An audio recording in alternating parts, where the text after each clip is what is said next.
രണ്ട് പതിറ്റാണ്ടിലേറെയായി മലയാളികൾക്ക് വളരെ സുപരിചിതമായ ശബ്ദത്തിനും മുഖത്തിനും ഉടമയായ ഒരു വ്യക്തിയാണ് ഇന്ന് നമ്മോടൊപ്പം അതിഥിയായുള്ളത്. സ്വാഗതം ചെയ്യാം ശ്രീ ബിജു നാരായണൻ. നമസ്കാരം. നമസ്കാരം. ദേവരാജ മാഷ് നമ്മെ വിട്ടുപിരിഞ്ഞിട്ട് 8 വർഷം പൂർത്തിയായിരിക്കുകയാണ്. അപ്പോൾ മാഷിൻ്റെ ഒരു ഗാനത്തിൽ ഇന്നത്തെ നമ്മളുടെ ഈ ഒരു സംസാരം തുടങ്ങാവുന്നത്. പിന്നെന്താ, 2006 അദ്ദേഹം നമ്മളെ വിട്ട് പോകുന്നത് അല്ലേ? മാഷിൻ്റെ പാട്ട് പാടുക എന്ന് പറഞ്ഞാൽ തന്നെ കൺഫ്യൂഷനാണ്. കാരണം ഇത്രയധികം ഹിറ്റുകൾ ചെയ്തിട്ടുള്ളൊരു, എനിക്ക് തോന്നുന്നു ഇത്രയധികം രാഗങ്ങളിലൂടെ സഞ്ചരിച്ചിട്ടുള്ള ഒരു കമ്പോസർ വേറെ ഇല്ല. അപ്പോൾ ഒരുപാട് ഗാനങ്ങളുണ്ട്. ഇപ്പോൾ സന്യാസിനി, പിന്നെ ശംഖുപുഷ്പം, പിന്നെ 1000 പാദസരങ്ങൾ, ഒരുപാട് നമ്മൾ സ്റ്റേജിൽ പാടുന്ന പാട്ടുകളാണ്. പെട്ടെന്ന് എനിക്ക് ഓർമ്മ വരുന്നത് ചന്ദ്രകളഭം ചാർത്തിയുറങ്ങും തീരം, ഇന്ദ്രധനുസിൻ തൂവൽ പൊഴിയും തീരം, ഈ മനോഹര തീരത്ത് തരുമോ ഇനിയൊരു ജന്മം കൂടി, എനിക്കിനിയൊരു ജന്മം കൂടി. കാരണം അത്രയധികം ആപ്റ്റാണ് ആ വരികൾ. അത് പറഞ്ഞിട്ടാണ് അദ്ദേഹം പോയത് അല്ലേ? തീർച്ചയായും. അദ്ദേഹമായിട്ടുള്ള ഓർമ്മകളൊക്കെ എന്താണ്? അദ്ദേഹമായിട്ട് കാര്യം, എൻ്റെ ഒരു തലമുറയിൽപ്പെട്ട സിംഗർ അദ്ദേഹത്തിൻ്റെ പാട്ടുകൾ പാടാൻ പറ്റുക എന്ന് പറഞ്ഞാൽ വളരെ അപൂർവമാണ്. പക്ഷെ അത്തരത്തിലുള്ളൊരു ഭാഗ്യം എനിക്ക് കിട്ടുകയുണ്ടായി. തീരവും തിരകളും എന്ന് പറഞ്ഞു ഒരു സിനിമയ്ക്ക് വേണ്ടി. അത് ആക്ച്വലി ഒരു ഡോക്യുമെൻ്ററി ഫിലിമായിരുന്നു. പക്ഷെ എന്നാലും അതിൽ 2 പാട്ട് പാടാനുള്ള ഭാഗ്യം ഉണ്ടായി. അത് 92 സമയത്തായിരുന്നു. ഞാൻ സിനിമയിലൊക്കെ വന്ന സമയം. അപ്പോൾ ഇവിടെ തരങ്ങണിയിൽ വെച്ചായിരുന്നു. പിന്നെ എം ജയചന്ദ്രനായിരുന്നു അത് അസിസ്റ്റ് ചെയ്തത്. കാരണം ജയചന്ദ്രൻ മാഷയുടെ ആ ഒരു ഇതിലോട്ട് വരുന്ന സമയമാണ്. അപ്പോൾ അതൊരു വലിയൊരു അനുഭവമായിരുന്നു മാഷയുടെ റെക്കോർഡിങ്.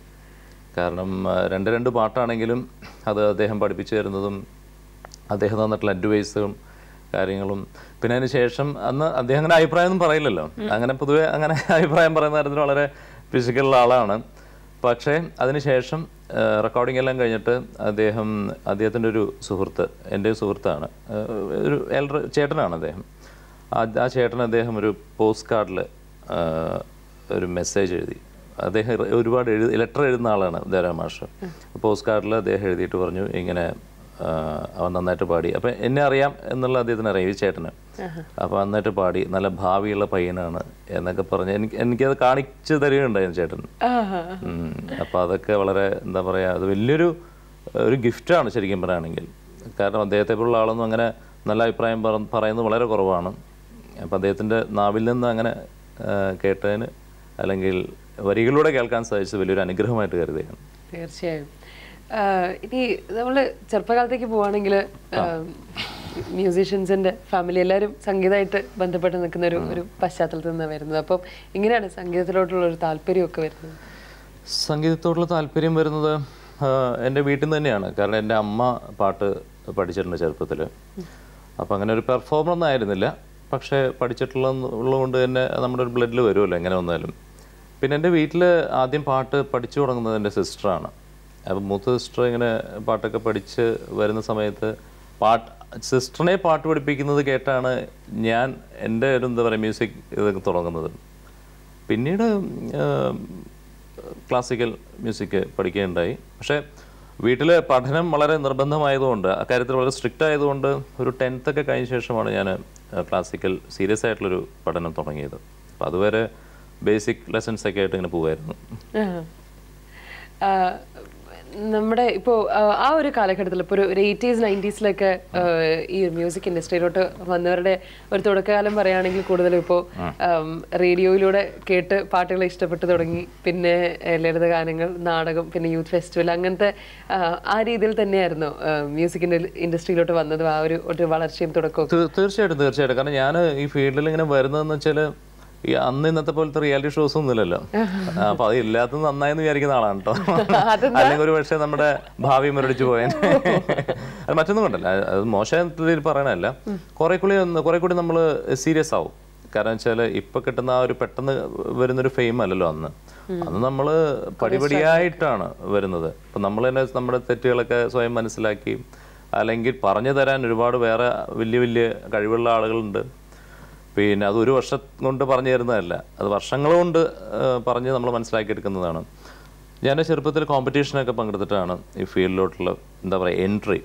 സ്കൂളിൽ പഠിക്കുന്ന സമയത്തും പിന്നെ 8th പഠിക്കുന്ന സമയത്ത് എനിക്ക് സ്കൂൾ ലെവലിൽ ഫസ്റ്റ് കിട്ടി, ഡിസ്ട്രിക്ട് ലെവലിൽ എറണാകുളത്ത് ഫസ്റ്റ് കിട്ടി, പിന്നെ സ്റ്റേറ്റ് ലെവലിൽ A ഗ്രേഡ് കിട്ടി. അതാണ് ശരിക്കും പറയുകയാണെങ്കിൽ നമുക്കൊരു സിംഗർ എന്ന രീതിയിലൊരു കോൺഫിഡൻസ് ആദ്യമായിട്ട് തന്നത്. കാരണം കോഴ്സ് നമുക്കൊരു പ്രൈസ് കിട്ടുക അല്ലെങ്കിൽ വിൻ ചെയ്യുക, പിന്നെ 4 പേര് അംഗീകരിക്കുക എന്ന് പറയുമ്പോഴത്തേക്ക് നമുക്ക് ആ കോൺഫിഡൻസ് ലെവൽ കൂടും.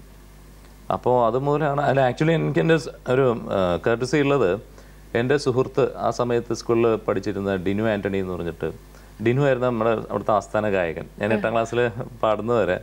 അപ്പോൾ ഡിനു ആണ് പൊതുവെ കോമ്പറ്റീഷനൊക്കെ വിൻ ചെയ്യുക. പക്ഷേ ആ ഡിനു എന്നെ നിർബന്ധിച്ചിട്ടാണ് ഞാൻ കോമ്പറ്റീഷനിൽ പങ്കെടുക്കുന്നതും പ്രൈസ് കിട്ടുന്നതും പിന്നെ സ്റ്റേറ്റ് ലെവലിൽ പോയി എല്ലാം വിൻ ചെയ്യുന്നത്. സാധാരണ ഫസ്റ്റ് കിട്ടാൻ വേണ്ടി ശ്രമിക്കുമ്പോൾ ഇവിടെ കൂട്ടുകാരൻ പാട്ടുകാരനായിട്ട് കൂടി അങ്ങനെ പ്രോത്സാഹിപ്പിക്കുകയാണ്. അതെ അതെ അതെ. അപ്പൊ ആ നന്ദി എപ്പോഴും ഡിനുവിനോട്. അദ്ദേഹം ഇപ്പം എന്താ ചെയ്യുന്നത്? ഡിനു ഉണ്ട് എറണാകുളത്ത് വർക്ക് ചെയ്യുന്നുണ്ട്. ഡിനു ഈ ഫീൽഡിൽ തന്നെ ഉണ്ട്, ഗാനമേളയിലൊക്കെ പാടുന്നുണ്ട്. ഞങ്ങൾ എപ്പോഴും കാണാറുണ്ട്, ഇടയ്ക്ക് വിളിക്കാറുണ്ട്. അതിന് യാതൊരു ഇപ്പോഴും അത് വളരെ നല്ല രീതിയിൽ കൊണ്ടുപോകുന്നു. അപ്പൊ ഞാൻ ഇടയ്ക്ക് ഇന്റർവ്യൂലൊക്കെ പറയും. അപ്പൊ അവൻ വിളിച്ചിട്ട് ഇങ്ങനെ പറയും, എടാ നീ എന്നാലും പറയുമല്ലോ എൻ്റെ പേര് വലിയ. അപ്പോൾ അങ്ങനെ വന്നിട്ട് പിന്നെ 10th പ്രൈസ് കിട്ടിയിരുന്നു. പക്ഷേ യൂണിവേഴ്സിറ്റിയിൽ ഫസ്റ്റ് പ്രൈസ് കിട്ടുമ്പോഴാണ് നമ്മുടെ ലൈഫിലെ ഒരു ടേണിംഗ് പോയിന്റ് എന്ന് പറയുന്നത്. അതിലൂടെയാണ് പിന്നെ സിനിമയിൽ വരുന്നതും. പിന്നെ അങ്ങനെ അങ്ങനെ അങ്ങനെ അങ്ങനെ അന്നത്തെ കലോത്സവ വേദികളൊക്കെ ഇപ്പം ഇന്നാണെങ്കിലും നമുക്ക് ഒരുപാട് ഇപ്പോൾ എക്സ്പോഷർ ഉണ്ട്. മിക്കവാറും എല്ലാ ടെലിവിഷൻ ചാനൽസും അവിടെ ഉണ്ടാകും. ഒരു മത്സരം കഴിഞ്ഞാൽ ഉടനെ തന്നെ അവർ പെട്ടെന്ന് ടെലിവിഷനിൽ പ്രത്യക്ഷപ്പെടുക. അതുപോലെ തന്നെ സെലിബ്രിറ്റീസും ഈ ഇൻഡസ്ട്രിയായിട്ട് ബന്ധപ്പെട്ടവരൊക്കെ കാണാൻ ചെല്ലുകയും അവരുടെ ഒരു സാന്നിധ്യം കുറെ കൂടി അവസരങ്ങളുണ്ട്. അപ്പോൾ അന്നത്തെ യുവജനോത്സവ വേദികൾ എങ്ങനെയായിരുന്നു? പൊതുവെ ഈ പ്രശസ്തരുടെ ഒരു പങ്കാളിത്തവും അതുപോലെ നമുക്ക് അതിൽ നിന്ന് കിട്ടുന്ന ഒരു അറ്റൻഷൻ ഏത് തരത്തിലുള്ളതായിരുന്നു? ഈ പ്രശസ്തരെന്ന് പറഞ്ഞാൽ പുറത്ത് നിൽക്കുന്ന ആളുകളുടെ അല്ലേ? അതായത് ഇപ്പം ഇന്നിപ്പോ തന്നെയാണെങ്കിലും ഒരുപാട് ഇപ്പൊ ഫിലിം ഇൻഡസ്ട്രിയിൽ തന്നെയുള്ളവരൊക്കെ ഫെസ്റ്റിവലൊക്കെ കാണാനൊക്കെ അല്ല മനസ്സിലായി, പറഞ്ഞു മനസ്സിലായി. കാരണം പക്ഷെ അന്ന് എന്ന് പറയുമ്പോൾ ഈ അത് അങ്ങനെയുള്ളവരുടെ സംഭവങ്ങളെല്ലാം കൂടുതലും ആക്ട്രസ്മാരെ, അവരെല്ലാം ആക്ട്രസ്മാരെ തേടിയാണല്ലോ വരുന്നത്. അങ്ങനെയുള്ള മഞ്ജുവാരും അങ്ങനെ പലരും വരുന്നത്, കാവ്യൊക്കെ. പക്ഷേ നമ്മൾക്ക് അങ്ങനെ ആയിരുന്നില്ല. പണ്ടൊന്നത്തെ ചാനലൊന്നും ഇല്ലാത്തതുകൊണ്ട് പ്രിന്റ് മീഡിയയിലൂടെയാണ് നമ്മളൊക്കെ അറിയപ്പെടുന്നത്. കാരണം അന്ന് പക്ഷേ ഇന്നിപ്പോൾ ചാനലിൽ ഒരു 10 ചാനലിൽ വരുന്നതിനേക്കാളും ഒരു നല്ലൊരു പ്രിന്റ് മീഡിയയിൽ വന്നു കഴിഞ്ഞാൽ നല്ലൊരു എക്സ്പോഷറാണ് ശരിക്കും. അപ്പോൾ അന്ന് ശരിക്കും പറയുകയാണെങ്കിൽ യൂണിവേഴ്സിറ്റിയിൽ പ്രൈസ് കിട്ടിയപ്പോൾ പേപ്പറിലൊക്കെ വന്ന് നമ്മുടെ അത്യാവശ്യം അറ്റ്ലീസ്റ്റ് ആ എറണാകുളം ഭാഗത്ത് തന്നെ നമ്മളൊന്ന് അറിയപ്പെട്ടു. അപ്പോൾ അങ്ങനെയാണ് നമുക്ക് കാസറ്റിലൊക്കെ ഓരോരുത്തരും വിളിക്കുന്നതും. ആദ്യമൊക്കെ അപ്പോൾ ആ സമയത്ത് ട്രാക്കൊക്കെ പാടുമായിരുന്നു. പക്ഷെ പിന്നീട് നമുക്കൊരു 1-2 പാട്ടൊക്കെ സ്ട്രെയിറ്റ് പാടാൻ അവസരം തരാനുള്ളൊരു കോൺഫിഡൻസ് പ്രൊഡ്യൂസേഴ്സിന് ഉണ്ടാക്കി കൊടുത്തത് ഈ യൂണിവേഴ്സിറ്റിയിൽ വിൻ ചെയ്തതൊക്കെയാണ്. അപ്പോൾ ആ സമയത്ത് ഈ പറഞ്ഞ പോലെ ചെറിയൊരു ഫോട്ടോ ആണെങ്കിലും പേപ്പറിൽ വരുന്നത് വലിയൊരു എക്സ്പോഷറാണ്. ഇന്ന് 2-3 ചാനലിൽ നമ്മൾ പ്രൈം ടൈമിൽ തല കാണിക്കുന്നതിനേക്കാളും വലിയ എക്സ്പോഷറാണ്. പിന്നെ ഫസ്റ്റ് അങ്ങനെ ഇപ്പൊ ട്രാക്ക് അല്ലാതെ സ്വന്തമായിട്ടൊരു സോങ് റെക്കോർഡ് ചെയ്തതൊക്കെ എപ്പോഴായിരുന്നു? സ്വന്തമായിട്ട് വെച്ചാൽ ഓരോ കമ്പനി വിളിച്ചിട്ട് ചെയ്യുന്നത്. പക്ഷെ അത് എൻ്റെ ഒരു ഓർമ്മയിൽ 80കളുടെ അവസാനം സമയത്താണ് ഞാൻ ആദ്യമായിട്ട് ഒരു സോങ് റെക്കോർഡ് ചെയ്യുന്നത്. ആദ്യമൊക്കെ കോറസ് പാടിയിട്ടൊക്കെയാണ്. എനിക്ക് ആദ്യം ഇപ്പോഴും ഓർമ്മയുണ്ട്, എറണാകുളത്തെ CAC എന്ന് പറഞ്ഞ സ്റ്റുഡിയോയിൽ പിന്നെ ഒരു ക്രിസ്തീയ ഭക്തിഗാനത്തിന് 2 പാട്ട് കോറസ് പാടാൻ പോകുമ്പോഴാണ് റെക്കോർഡിംഗ് ഫീൽഡിൽ ആദ്യമായിട്ട് പാടുന്നതും പ്രതിഫലം കിട്ടുന്നത്. അന്ന് 75 രൂപയാണ് ആ 2 പാട്ട്. അയ്യോ 75 രൂപ എന്ന് പറഞ്ഞാൽ വലിയ കാര്യമാണ് അത് നമുക്ക്. അപ്പൊ ഞങ്ങൾക്ക് 2 പേരുണ്ടായിരുന്നു. അപ്പൊ 150 രൂപ തന്നു. അപ്പൊ 75 രൂപ അവനും 75 രൂപ ഞാനും. അദ്ദേഹം നല്ലൊരു സിംഗറായിരുന്നു, രാജേഷ് വർമ്മ എന്ന് പറഞ്ഞു. അപ്പൊ ഞങ്ങൾ അദ്ദേഹമാണ് എന്നെ വിളിച്ചത് കേട്ടോ. അപ്പോൾ രാജേഷ് വർമ്മയെ ഞാൻ ഈ അവസരത്തിൽ ഇങ്ങനെ നന്ദിയോടെ ഓർക്കുകയാണ്. റെക്സ് മാഷിന്റെ റെക്കോർഡിംഗ് ആയിരുന്നു. റെക്സ് മാഷ് എന്ന് പറയുകയാണെങ്കിൽ നമ്മൾ പ്രത്യേകിച്ച് കേരളത്തിലെ വയലിൻ വായിക്കുന്നവരൊക്കെ ഒരുപാട് റെസ്പെക്റ്റ് ചെയ്യുന്നൊരു വയലിനിസ്റ്റാണ്. ചെന്നൈയിലെ പ്രമുഖ വയലിനിസ്റ്റാണ് റെക്സ് മാഷ്. അദ്ദേഹത്തിൻ്റെ റെക്കോർഡിംഗ് ആയിരുന്നു. അപ്പോൾ അത് കഴിഞ്ഞിട്ടാണ്, അതാണ് എൻ്റെ തുടക്കം. പിന്നീട് പതുക്കെ പതുക്കെ പറഞ്ഞില്ലേ അന്നത്തെ ആ ഒരു 75 രൂപ എന്താ ചെയ്തത്? അന്നത്തെ 75 എന്താ ചെയ്തത് ഞാൻ മറന്നുപോയി. അല്ല, കുറച്ചാൾ വളരെ സൂക്ഷിച്ചു വെച്ചു, പിന്നെ അതെങ്ങനെയൊക്കെ ചിലവായി പോയി. പിന്നെ അതിനുശേഷം പിന്നെ 1-2 പാട്ടുകളൊക്കെ ട്രാക്ക് പാടാനുള്ള അവസരം കിട്ടി. പിന്നെ അങ്ങനെ പടിപടിയായിട്ട് 1-2 ഗാനങ്ങൾ സ്ട്രേറ്റ് വന്നു. പിന്നെ ആദ്യം അൽഫോൺസാമയുടെ 1000 1000 നാവുകളൊന്നായി ആരുടെ കീർത്തനം പാടിടുന്നു എന്ന് പറഞ്ഞിട്ട് അൽഫോൺസാമയുടെ കുറിച്ചിട്ടുള്ളൊരു പാട്ട് ആണ് എൻ്റെ ഓർമ്മയിൽ ആദ്യമായിട്ട് ഞാൻ സ്ട്രേറ്റ് പാടുന്നത്.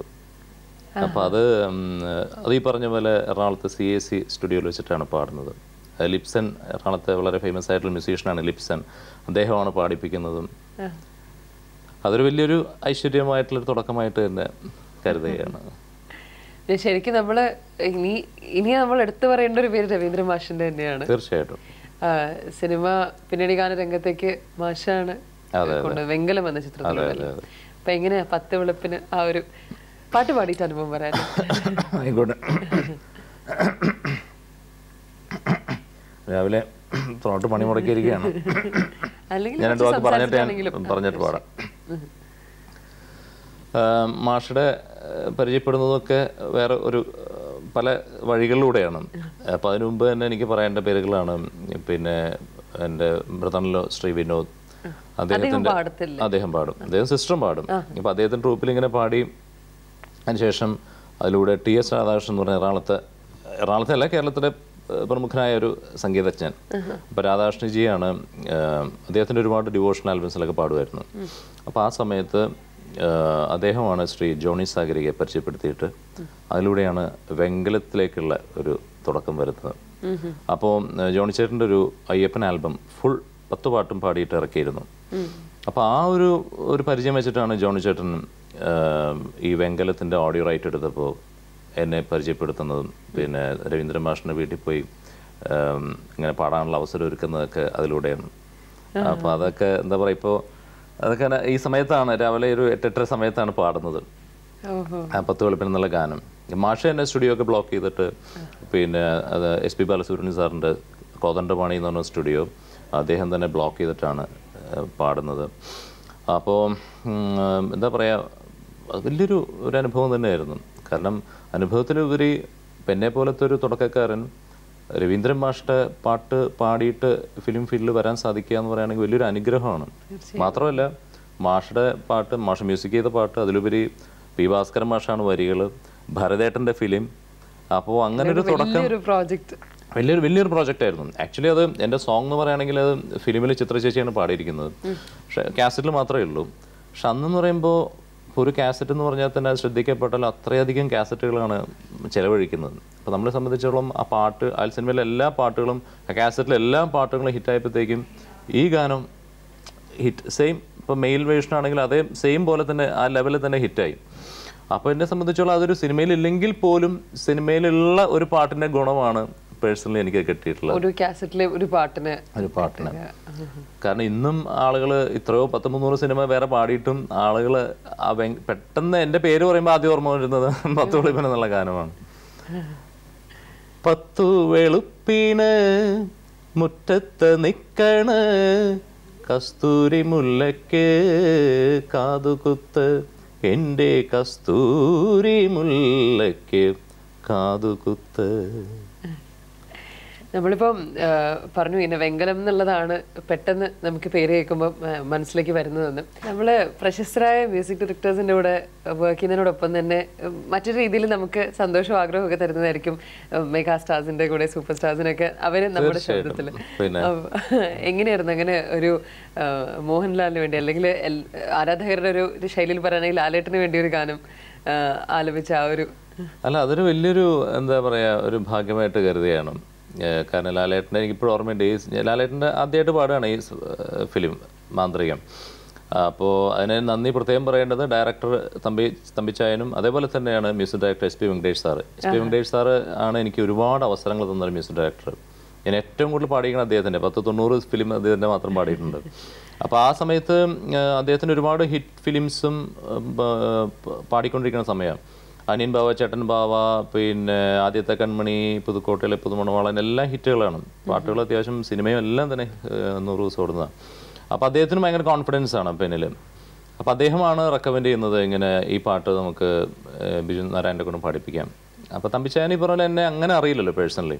പിന്നെ അദ്ദേഹത്തിൻ്റെ പാട്ടുകളെല്ലാം ദാസേട്ടനൊക്കെയാണ് സാറിന് പാടാറുള്ളത്. അപ്പോൾ അങ്ങനെയാണ് ഈ പാട്ട് പാടാനുള്ള അവസരം കിട്ടുന്നത്. പിന്നെ ആ സമയത്ത് സത്യം പറയുകയാണെങ്കിൽ എനിക്ക് ആ സമയത്ത് ഒരു US ട്രിപ്പ് ഉണ്ടായിരുന്നു, ഒരു അമേരിക്കൻ ട്രിപ്പ് നിൽക്കുകയായിരുന്നു. അപ്പോൾ ആ സമയത്താണ് ഇതിൻ്റെ റെക്കോർഡിംഗ് ഒക്കെ നടക്കുന്നത്. പക്ഷേ അപ്പോൾ ശരിക്കും പറയുകയാണെങ്കിൽ ആ US ട്രിപ്പിൻ്റെ വിസയ്ക്ക് ചെന്നിട്ട് വിസ റിജക്റ്റായി. എനിക്ക് വിസയ്ക്ക് പോയിട്ട് റിജക്റ്റ് ആയതുകൊണ്ട് അപ്പോൾ ഒരു വിഷമം ഉണ്ടായിരുന്നു. കാരണം നമ്മൾ US ആദ്യമായിട്ട് പോകാൻ സാധിക്കാതെ വരുന്നത് പറയുമ്പോഴത്തേക്ക് നമ്മൾ ഫ്രണ്ട്സിനോടൊക്കെ പറയുകയും ചെയ്തു, പിന്നെ പോകാൻ പറ്റാത്ത അവസ്ഥ. പക്ഷേ അതിൻ്റെ വേറൊരു ഗുണം കിട്ടിയെന്ന് വെച്ചാൽ ആ സമയത്താണ് ഇതിൻ്റെ റെക്കോർഡിംഗ് വരുന്നത്. ഞാൻ US പോയിരുന്നെങ്കിൽ ഒരു പക്ഷേ ഈ സിനിമയിൽ പാടാൻ പറ്റില്ലായിരുന്നു. പക്ഷേ ഈ സിനിമയിൽ പാടിയെന്ന് പറഞ്ഞാൽ എനിക്ക് ഒരുപാട് ഗുണം ചെയ്തു. കാരണം വെച്ചാൽ ഈ പാട്ട് ആ സമയത്ത് ദൂരദർശൻ ചാനലിൽ സൂപ്പർ ഡ്യൂപ്പർ എന്ന് പറഞ്ഞിട്ടൊരു ചിത്രഗീതത്തിൽ അങ്ങനെ ഒരു സെഗ്മെന്റ് ഉണ്ടായിരുന്നു. ഓരോ മാസത്തെ സൂപ്പർ ഡ്യൂപ്പർ ഹിറ്റ് സോങ്. അപ്പം അങ്ങനെ ഈ സോങ് അതിൽ സെലക്ട് ചെയ്യുന്നുണ്ടായിരുന്നു. അപ്പോൾ കാരണം പ്രത്യേകിച്ച് അതിൽ ലാലേട്ടൻ്റെ അഭിനയവും അതൊക്കെ കൊണ്ടാണ്. കാരണം ആ സമയത്ത് വേറെ കുറേ പാട്ടുകളുണ്ടായിരുന്നു. അപ്പോൾ അന്നൊരു വിമർശനം ഉണ്ടായിരുന്നു, ഇതൊരു സാധാരണ അടിപൊളി പാട്ടല്ലേ, അങ്ങനെ സൂപ്പർ ഡ്യൂപ്പർ ഹിറ്റായിട്ട് വരേണ്ട കാര്യമില്ലല്ലോ എന്ന് പറഞ്ഞ വിമർശനം ഉണ്ടായിരുന്നു. പക്ഷേ നമ്മുടെ ഭാഗ്യം കൊണ്ട് എന്തോ ആയിക്കോട്ടെ അതങ്ങനെ സെലക്ട് ചെയ്തു. അപ്പോൾ അതെല്ലാം സത്യം പറഞ്ഞാൽ അങ്ങനെ ട്രിപ്പ് മാറിപ്പോയാലും ഇങ്ങനൊരു ഗുണം നമുക്ക് കിട്ടി എന്നുള്ളതാണ്. പിന്നെ ഒരുപാട് നല്ല ഗാനങ്ങൾ വെങ്കടേഷ് സാറിന് പാടുകയുണ്ടായി. ഓഫ് കോഴ്സ് ലാലേട്ടൻ്റെ പിന്നെ വേറെ പാട്ടുകൾ പാടുകയുണ്ടായി. എനിക്കൊന്ന് ചോദിച്ചിട്ട് അപ്പോൾ ഇങ്ങനെ ഫസ്റ്റ് ടൈം അങ്ങനെ ഈ ബിഗ് സ്ക്രീനിൽ അതിങ്ങനെ കാണുമ്പോൾ ആ ഒരു അനുഭവം എന്തായിരുന്നു? അയ്യോ, അത് ഭയങ്കര അനുഭവം തന്നെയായിരുന്നു. എനിക്കെപ്പോഴും ഓർമ്മയുണ്ട്, എറണാകുളത്ത് ഷേണായ്സ് തിയേറ്ററിൽ പോയിട്ടാണ് കാണുന്നത്. എൻ്റെ ഒപ്പം വേറെ 1-2 പ്രൊഡ്യൂസേഴ്സും ഡയറക്ടേഴ്സൊക്കെ ഉണ്ടായിരുന്നു. ഞങ്ങളെല്ലാം ഒരുമിച്ചിരുന്നിട്ടാണ് ആ സിനിമ കണ്ടതും. കാരണം നമ്മളൊക്കെ ഒരുപാട് ആരാധിച്ചിരുന്ന ലാലേട്ടൻ്റെ പിന്നെ ഒരു മൂവിക്ക് വേണ്ടി പാടുക, അത് ലാലേട്ടൻ്റെ ഫാൻസിൻ്റെ ഒപ്പം ഇരുന്ന് കാണുക എന്നൊക്കെ പറയാൻ വലിയൊരു ലാലേട്ടൻ്റെ പാട്ടുകളൊക്കെ മമ്മൂക്കയാണെങ്കിൽ ശരി, നമുക്ക് ഈ 2 പ്രതിഭകളുടെ ഒപ്പം വർക്ക് ചെയ്യാൻ പറ്റുക എന്ന് പറഞ്ഞാൽ വലിയൊരു ഭാഗ്യമാണ്. കൂടുതൽ പാടിയിട്ടുള്ളത് ജയറാമനാണ് തോന്നുന്നല്ലേ? ആ ജയറാമേട്ടന് വേണ്ടിയാണ് ഞാൻ കൂടുതൽ. ഞാൻ പറഞ്ഞില്ല, ആ സമയത്ത് ഇങ്ങനെ ജയറാമേട്ടന് ഒരുപാട് ഹിറ്റ്സ് വരുന്ന സമയവും ഈ അനിയൻ ബാവ, ചേട്ടൻ ബാവ, ദിലീപ്, രാജകുമാരൻ, സൂപ്പർമാൻ, പുതുക്കോട്ടയിലെ പുതുമണവാളൻ, പിന്നെ ആദ്യത്തെ കൺമണി, അങ്ങനെ ഒരുപാട് ഹിറ്റുകളായിരുന്നു. അനിയൻ ബാവയിലെ സോങ് വിഷ്വലി ആണെങ്കിലും കുറച്ച് രസമുള്ള രസമാണ്. രവീന്ദ്ര മാഷുമായിട്ടുള്ള അനുഭവത്തെ കുറിച്ചാണ് പറഞ്ഞുകൊണ്ടിരുന്നത്. നമ്മള് മാഷിന്റെ ഇപ്പോൾ ഫസ്റ്റ് മാഷിന്റെ കൂടെ പാടി ഫിലിമിലേക്ക് ഇൻഡസ്ട്രിയിലേക്ക് വരാൻ കഴിഞ്ഞു. അതുപോലെ മാഷ് അവസാനമായിട്ട് വർക്ക് ചെയ്ത് കളഭന്തരം, പിന്നെ അതിനുശേഷം ചൊല്ലിയാട്ടം എന്ന് പറഞ്ഞൊരു മൂവി ചെയ്തിരുന്നു. അപ്പോൾ അത് പക്ഷെ ഇപ്പോൾ വേറൊരു പേരിൽ ഈ അടുത്ത് ഇറങ്ങിയുണ്ടായി. അതാണ് അദ്ദേഹത്തിൻ്റെ പേരിൽ ലാസ്റ്റ് അദ്ദേഹം ചെയ്തിട്ട് പുറത്തിറങ്ങിയ സിനിമ, വിനീതും കൂടി അഭിനയിച്ച സിനിമ. അത് ഈ അടുത്ത് പേര് ഞാൻ മറന്നുപോയി. അപ്പോൾ അതുവരെ ചെയ്യാനുള്ള ഭാഗ്യമുണ്ടായി. മാഷിനെ ആക്ച്വലി ഞാൻ പാടിയിരിക്കുന്നത് ഒരു 10-13 ഫിലിമും സീരിയലും എല്ലാമായിട്ടൊരു 40-45 പാട്ടുകളാണ്. പക്ഷേ അതിലുപരി എന്താ പറയുക, നല്ലൊരു വ്യക്തിബന്ധം അദ്ദേഹമായിട്ട് ഞാൻ പുലർത്തിയിരുന്നു. പ്രത്യേകിച്ച് അവസാന കാലഘട്ടത്തിൽ അദ്ദേഹം എറണാകുളത്തായിരുന്നു, എൻ്റെ വീടിനടുത്ത് തന്നെയായിരുന്നു. അപ്പോൾ ആ സമയത്ത് എന്താ പറയുക, അദ്ദേഹമായിട്ട് ഒരുപാട് ഇടപഴകാനും പിന്നെ അവസാന സമയത്തൊക്കെ ഒരുപാട് ഹെൽപ്ഫുള്ളായിട്ട് നിൽക്കാനും സാധിച്ചു എന്നുള്ളതാണ്. ഇപ്പം മാഷിന്റെ ഫൗണ്ടേഷന്റെ സജീവ മാഷിന്റെ പേരിലുള്ള ഫൗണ്ടേഷൻ. അതെ. മാത്രമല്ല അദ്ദേഹത്തിൻ്റെ ഇപ്പോൾ 9ാം ചരമവാർഷികമായിരുന്നു ഈ കഴിഞ്ഞ 3-ാം തീയതി. അപ്പോൾ നമ്മൾ എറണാകുളത്ത് വലിയ ഫൗണ്ടേഷൻ്റെ ഒരു വലിയൊരു പ്രോഗ്രാം അവിടെ നടക്കുകയുണ്ടായി. അത് നമ്മൾ നടത്തിക്കൊണ്ട് പറയല്ല, എന്താ പറയുക, എറണാകുളം കണ്ടിട്ടുള്ളതിൽ വെച്ച് ഒരു വലിയൊരു ഷോ ആയിരുന്നു അത്. അനുപൂർണ്ണയായിരുന്നു ആങ്കർ ചെയ്തത്. വളരെ നല്ല പ്രസൻറ്റേഷനും കൂടിയായിരുന്നു. പിന്നെ എന്താ പറയാ, എനിക്ക് തന്നെ അറിയാം, കാരണം അത്രയും അപ്രീസിയേഷൻ കിട്ടിയ ഒരു മ്യൂസീഷ്യൻസ്. അതെ, അപ്പൊ ദാസേട്ടനാണ് ശരിക്കും ഇനിഷ്യേറ്റീവ് എടുത്ത് ആ പ്രോഗ്രാം ചെയ്തത്. ദാസേട്ടൻ ഈ പ്രോഗ്രാം ചെയ്യാം എന്ന് പറഞ്ഞതിലൂടെ തന്നെയാണ് ആ പ്രോഗ്രാമിന്റെ വിജയഗാഥ തുടങ്ങുന്നത്. അതെ. പിന്നെ കൂടാതെ ചിത്ര ചേച്ചി, സുജാ ചേച്ചി, പിന്നെ ഞാൻ, മധു, വിജയ്, പിന്നെ വിധു, സുദീപ്, അതെ, ശ്വേത, പിന്നെ മഞ്ജരി, ജ്യോത്സ്ന, അങ്ങനെ എല്ലാ, ഗായത്രി, അങ്ങനെ എല്ലാ സിംഗേഴ്സും വന്നിട്ടും പിന്നെ അതുപോലെ ആക്ടേഴ്സും. അതുപോലെ പക്ഷെ നമ്മുടെ ഈ ഷോ കഴിഞ്ഞ് പിറ്റേ ദിവസം രാവിലെ 1 hour നമ്മുടെ ഈ ബി പോസിറ്റീവ് എന്ന് പറഞ്ഞ ഷോയിലും മാഷിന് വേണ്ടിട്ട് തന്നെ നമ്മൾ 1 മണിക്കൂർ. എനിക്കറിയാം, ശോഭ ചേച്ചി വന്നിരുന്നല്ലോ, എനിക്കറിയാൻ കണ്ടിരുന്നു. അപ്പൊ ആ ഒരു പ്രോഗ്രാം നടത്താൻ പറ്റിയത് അത് മാഷയുടെ എന്താ പറയുക, മാഷുടെയും കൂടെ അനുഗ്രഹം കൊണ്ടാണ് ആ ഷോ അത്രത്തോളം നന്നായിട്ട് വന്നതെന്നുള്ളതാണ് സത്യം. കാരണം അത്രയധികം അപ്രീസിയേഷൻ കിട്ടിയ പ്രോഗ്രാമായിരുന്നു. അപ്പോൾ അത് വളരെ നാളത്തെ ഫൗണ്ടേഷൻ ഒരു ആഗ്രഹമായിരുന്നു അങ്ങനെ ഒരു ഷോ ചെയ്യുക എന്നുള്ള, പ്രത്യേകിച്ച് ചേച്ചിക്ക് ഒരു ഹെൽപ്പും കൂടിയായിട്ട്. അപ്പോൾ അത് വളരെ നല്ല രീതിയിൽ നടന്നു. ആ ഫൗണ്ടേഷൻ ഒരുപാട് നല്ല പ്രവർത്തനങ്ങൾ ഇനിയും കാഴ്ചവെക്കേണ്ടതായിട്ടുണ്ട്. പിന്നെ ഒരുപാട് നല്ല മാഷുടെ ഒരു ഡ്രീംസ് ഉണ്ട്, അതെല്ലാം ഫുൾഫിൽ ചെയ്യാൻ വേണ്ടി ശ്രമിക്കുകയാണ്. തീർച്ചയായും. ഇപ്പോൾ രവീന്ദ്ര മാഷിൻ്റെ കാര്യം പറഞ്ഞു, അത് കൂടാതെ ഇപ്പം നമ്മൾ പറയുകയാണെങ്കിൽ ഒരുമാതിരിപ്പെട്ട മേജർ മ്യൂസീഷ്യൻസിൻ്റെ ഒക്കെ കൂടെ വർക്ക് ചെയ്തിട്ടുണ്ട്. ദക്ഷിണാമൂർത്തി സ്വാമികൾ, MK അർജുനൻ, MS വിശ്വനാഥൻ, പിന്നെ അങ്ങനെ പോവുകയാണെങ്കിൽ SP വെങ്കടേഷ്, നല്ലൊരു ലിസ്റ്റ് തന്നെയുണ്ട്. ഇളയരാജ, വിദ്യാസാഗർ, അങ്ങനെ. ഇപ്പോൾ എങ്ങനെയാണ് മറ്റ് മ്യൂസിക് ഡയറക്ടേഴ്സ് ആയിട്ടുള്ള അനുഭവം പെട്ടെന്ന് പറയുകയാണെങ്കിൽ? ഒരുപാട് ഈ പറഞ്ഞ പോലെ ഇപ്പം എൻ്റെ ഒരു ഏജും അല്ലെങ്കിൽ ഇത് വെച്ചിട്ട് തലമുറ വെച്ച് നോക്കുകയാണെങ്കിൽ അപ്രാപ്യമായിട്ടുള്ള ഒരുപാട് വലിയ സംഗീത സംവിധായകരായിട്ട് വർക്ക് ചെയ്യാനുള്ള ഭാഗ്യം ലഭിച്ചിട്ടുണ്ട്. അവരൊക്കെ ആയിട്ട് വർക്ക് ചെയ്യാനുള്ള യോഗ്യത എനിക്കുണ്ടോയെന്ന് അറിയില്ല, പക്ഷേ അതൊക്കെ ഭാഗ്യമാണത്. അപ്പോൾ അതിൽ എല്ലാവർക്കും എന്താ പറയുക ഡിഫറെൻറ്റ് സ്റ്റൈലാണ്. അപ്പോൾ ആ ഡിഫറെൻറ്റ് സ്റ്റൈലൊക്കെ നമുക്ക് ഒരു സിംഗർ എന്ന രീതിയിൽ എന്താ പറയുക അത് വളരെ ഗുണകരമായിട്ട് കിട്ടും. പിന്നെ അതിനകത്ത് ആരാ നല്ലത് മോശം നമുക്കൊന്നും പറയാനൊന്നും പറ്റില്ല. എല്ലാവർക്കും അവരുടെയായിട്ടുള്ള സ്റ്റൈലുണ്ട്. വിദ്യാസാഗറിന് ഒരുപാട് നല്ല ഗാനങ്ങൾ പാടിയിട്ടുണ്ട്, ഒരുപാട് സിനിമ പാടിയിട്ടുണ്ട്.